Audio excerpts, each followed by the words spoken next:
Genesis chapter 6. When people had spread all over the world and daughters were being born, some of the heavenly beings saw that these young women were beautiful, so they took the ones they liked. Then the Lord said, I will not allow people to live forever. They are mortal. From now on, they will live no longer than 120 years. In those days and even later, there were giants on the earth who were descendants of human women and the heavenly beings. They were the great heroes and famous men of long ago. When the Lord saw how wicked everyone on earth was and how evil their thoughts were all the time, he was sorry that he had ever made them and put them on the earth. He was so filled with regret that he said, I will wipe out these people I have created, and also the animals and the birds, because I'm sorry that I made of them. But the Lord was pleased with Noah. Noah, this is the story of Noah. He had three sons, Shem, Ham, and Japheth. Noah had no faults and was the only good man of his time. He lived in fellowship with God, but everyone else was evil in God's sight, and violence had spread everywhere. God looked at the world and saw that it was evil, for the people were all living evil lives. God said to Noah, I have decided to put an end to all people. I will destroy completely because the world is full of their violent deeds. But build a boat for yourself out of good timber, make rooms in it and cover it with tar inside and out. Make it 400 feet long, 75 feet wide, and 45 feet high. Make a roof for their boat and leave a space of 18 inches between the roof and the sides. Build it with three decks and put a door in the side. I am going to send a flood on the earth to destroy every living being. Everything on the earth will die. But I will make a covenant with you. Go into the boat with your wife, your sons, and their wives. Take into the boat with you a male and female of every kind of animal and every kind of bird in order to keep them alive. Take along all kinds of food for you and for them. Noah did everything that God commanded. Amen. So, ayan po. Ito ang isa sa pinaka-interesting na story na atin pong mababasa sa Genesis, yung Genesis chapter 6. Kasi, dito po una, nabanggit dito, tayo pa magbibigay ng ilang points and bago pala ako magsimula, magandang blessed morning po sa inyong lahat. Kumusta po kayo? At ngayon po ay makikita po natin doon sa ating binasa na lumaganap na sa buong mundo ang mga tao at dumami na, nag-produce na ng maraming sangkatauhan. At doon din po may tanging banggit doon po sa mga makalangit na nilalang, which is yung mga tinatawag na Elohim. Pag sinabi pong Elohim ay uri ng mga tao na uri ng mga nilalang na panlangit. Yun po ang tawag po sa kanila ay Elohim. So ngayon, nagkaroon po sila, isang grupo ng mga Elohim doon na nagandahan sila. Sinasabi doon na sila ay nagandahan sa mga anak ng tao, which is yung mga humankind, tayo pong mga tao na magaganda. At dahil doon, ang ginawa po pag inyo pong tinunton ang story nito, nag-anyong tao po itong mga heavenly beings na to at pumili po sila ng kani-kanilang nagustuhang babae para maging asawa. At hindi po sinasabi na hindi naman kaya nila ito ginawa ay dahil doon sa pagmamahal doon sa mga human beings o dahil out of love, kundi ito po ay isang pagre-rebelde sa Diyos kasi po ay hindi po talaga allow na yung mga makalangit na nilalang ay makikipag join doon sa mga doon sa ating mga tao. Kasi iba po yung uri nila at iba din yung uri natin. So, kaya po ang nangyari, sinasabi po doon na ang naging resulta po noon ay do sa pag-aasawa nila ay yung mga higante ang lumabas. So, hindi na po iba, kumbaga, iba na yung uri, DNA nung pag-aasawa, yung mga anak nila. Hindi na po sila pure na human. So, kaya po ang nangyari ay mga higante na nakakatakot po ang mga itsura nila at sobrang napakalalaki po nila. At dahil po doon, sinabi ng Panginoon na ah, dahil ang Diyos ay nawala na siyang nakikitang mabuti sa daigdig nung araw at kaya nangako ang Diyos sa kanyang sarili na I thought nga noon na ang tinutukoy dito na 120 years na hindi na lalampas sa 120 years, yung length ng buhay ng tao, hindi pala po yun. Ang ibig pala pong sabihin nito ay mula doon sa sinabi yun ng Panginoon, hindi na lalampas ang 120 taon at gugunawin na niya ang daigdig. At ginawa nga po niya iyon sa pamamagitan ng malaking baha. Dahil nga po ang purpose ni God ay una ay para po yun lang po yung para po mamatay yung mga giants. So ngayon po meron pa po tayong story tungkol diyan.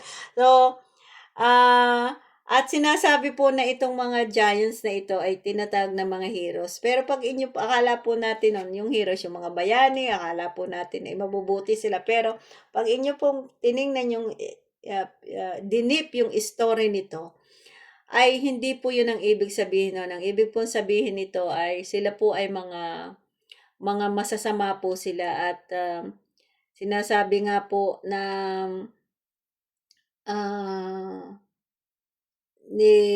niyuyurakan nila yung mga tao dahil nga po sa malalaki sila, malalakas sila at nakakatakot din sila. Kaya para yung mga tao nagsasubmit lang sa kanila, natatakot sa kanila. At the same time, dahil nga malaki sila at makapangyarihang may power sila to manipulate the people, yung mga tao. Kahit yung mga pag-aari ng mga tao, yung mga halaman nila, pagkain, hina-harvest, sila din yung kumakain dahil nga sa sobrang laki nila. Yung sinasabi doon na pati tao ay kinakain nila.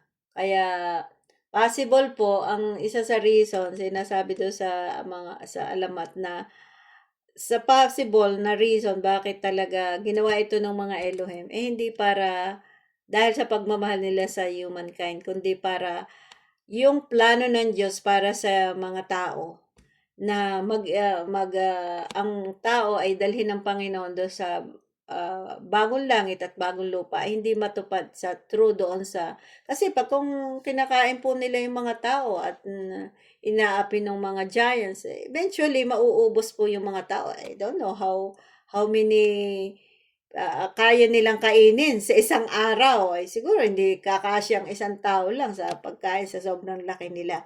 So kaya eventually possible na maubos yung lahing tao at ang Panginoong Hesus ay hindi po matupad yung propesiya na ang Panginoong Hesus ay isisilang at magliligtas sa sangkatauhan. So ngayon po, kaya ang gusto nito mga Elohim na ito ay makapag-produce sila ng bagong lahi na sila mismo yung gumawa, which is hindi po yun ang plano ng Panginoon. Kaya po ang ginawa ng Panginoon para mapatay itong mga giants na ito, nagpadala po siya ng malaking baha. Kasi kung tao lamang po ang i-judge ng Panginoon, yun nga Yolanda ilang araw lang na naulan halos na-wipe out yung isang lugar dito sa atin sa Pilipinas. Magpaulan lang ang Panginoon ng isang buwan baka ubos na ang buong Pilipinas o buong mundo sa loob lang ng isang buwan ito isang taong 40 days and 40 nights na umuulan at na natabunan ang buong mundo ng tubig at yung pinakamataas pa pong bundok sa buong mundo ay tumaas pa po ng 25 feet ang taas para po mamatay itong mga giants na to. Kaya po sinasabi doon dito sa banal ako sila namatay lahat ng may buhay except yung pong nakasakay sa arko na ipinagawa ng Panginoon kay Noah. At mapapansin po natin doon ay sabi ng Panginoon, kinausap po ng Panginoon si Noah at sinabi niya na laganap na ang kasamaan ng tao at wala na talagang nakakaisip ng mabuti at labis po ang karahasan sa buong daigdig. Kaya po sinabi ng Panginoon, pero natagpuan niya na ito si Noah ay sinasabi dong matuwid, mabuting tao, at namumuhay ayon sa kalooban ng Diyos. So, hindi lang siya mabuti. Hindi lang siya matuwid. Siya po ay namumuhay ayon sa kalooban ng Diyos. Ibig sabihin, bagamat kahit na yung 99.9% ay hindi na sumusunod sa Diyos, pero tanging siya lamang yung sumusunod sa Panginoon. Kaya dahil doon, sabi ng Panginoon, gagawa ako ng pangako o covenant kay Noah. Gagawa ako ng kontrata sa kanya. Kaya ginawa niya, sabi ng Panginoon, Noah, gumawa ka ng arko para prepared mo to at sinasabi sinasabi nila na it took 1 year. Yeah, I don't know how long, pero sabi na isang daang taon o not 1 year, 100 taon na ginawa ni Noah yung arko, which is mahabang panahon. So, mga tao, aware sila na may darating na ba dahil si Noah, possible, nagbabahagi rin siyang, ito, ginagawa ko to kasi i-judge ng Panginoon yung mundo. Kaya magbago na kayo, parang may ganon, po. Pero, madalit salita po, nakakatuwa to si Noah kasi sabi din ng Panginoon, Noah, biro nyo, bago niya nagawa yun, don't know. I think meron ding intervention ni God sa paggagawa niya kasi nagawa niya in detail ang lahat na ipinagawa ng Panginoon, pati yung sukat, yung lawak, yung taas. Sinasabi na para itong isang katulad sila ito ng 4 na palapag na building, sabing ganon. At parsing laki ng ang laki ay kalahati ng isang palaruan ng football, ayun ganon. O para isang malaking cargo ship, yan. Mas malaki pa sa nakikita siguro nating cargo ship, yung laki ng arko. At hindi lang yun, biro nyo, kailangan pa rin niyang gumawa ng food. Siya kasi almost 1 year na, mahigit na 1 taon na palutang-lutang si Noah doon sa baha, yung arko niya.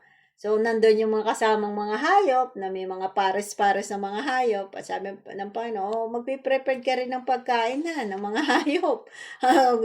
Gawa pa siya ng mga pagkain, ng mga preserve niya.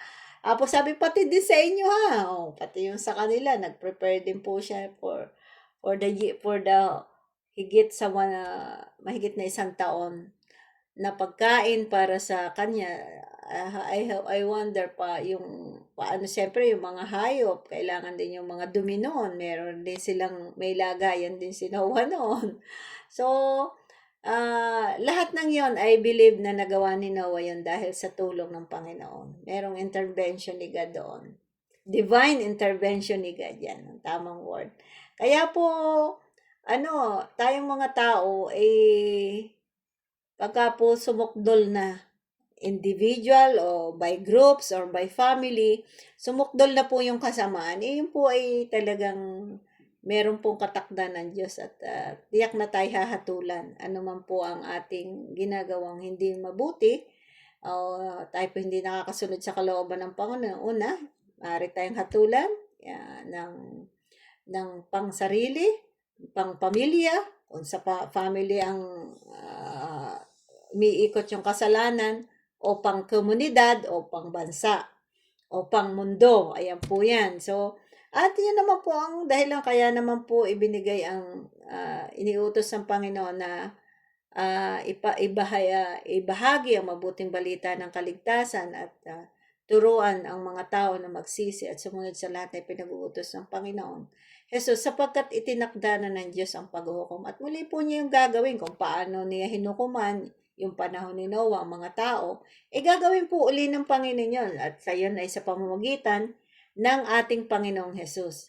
At ang patunay na tayo talagang huhukuman ay nang muling buhayin ng Panginoong Jesus. Nang muling buhayin ng Diyos Ama ang Panginoong Jesus. Kaya po, tayo po ay patuloy na inaanyayahan ng Diyos na magbalik loob sa Kanya sa pamamagitan ng Kanyang ipinagkaloob at ibinigay sa atin ang Panginoong Jesus. At yun po, so wala na siguro po akong nakalimutan. Nalungkot po talaga ang Diyos ng Kanyang, yan, nalungkot ako, nilikha ko po itong mga tao, sabi niya. Pero kahit anong sama ng tao, talagang si God, makakita lang siya kahit isa lang na nananalig sa kanya, talagang na-spare niya yung tao, i-spare ang tao because of the God honor that one person na magkakaroon ng pananampalataya sa kanya at pagsunod sa kanya. So, that's all for now po, at sana po ay napagpala kayo sa aking binahagi at makita po natin na ang Diyos po ay namumuhi sa masama at hindi niya ito ikinalulugod. At patungkol po doon sa mga giants, mayroon pa pong maganda pang story dyan sa mga susunod kong pagbabahagi.